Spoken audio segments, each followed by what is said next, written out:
Ventouses, un bien vilain nom pour cette maison du XVIIIe accolée à la collégiale Saint-Martin. Autrefois verrue, aujourd'hui patrimoine, la bâtisse abîmée vient d'être rachetée par la ville. Travaux de maçonnerie et de charpente, l'ambition, c'est de la sauvegarder.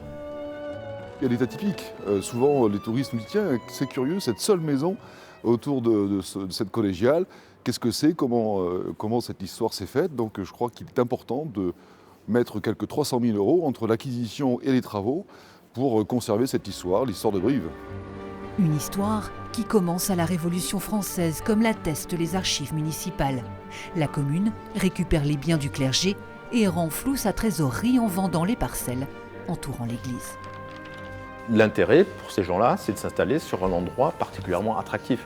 On est en plein centre de la ville, on est sur une zone de marché, et donc ça va être des commerçants, ça va être au fur et à mesure des années, ça va être des bazars, des bijoutiers, des artisans de toutes sortes.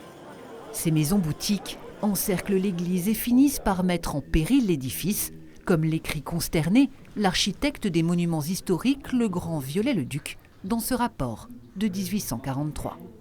Ils creusent, en fait, Viollet-le-Duc le dit, ils creusent pour se faire de la place, pour faire des placards, pour leur commerce.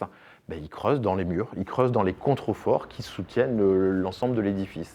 Et donc là, ils font prendre un risque très très important à la nef. Les murs de la nef s'écartent. Et donc l'église risque de s'effondrer. Pour sauver la collégiale, il faut exproprier. L'entreprise sera longue, près d'1 siècle, pour se débarrasser de toutes ces maisons ventouses, toutes, sauf une, défendues bec et ongles par Ferdinand Koch, son propriétaire. Une pugnacité payante. En 1945, les monuments historiques décident finalement de conserver cette maison qui donne son échelle à l'église et son visage aux Brives d'aujourd'hui.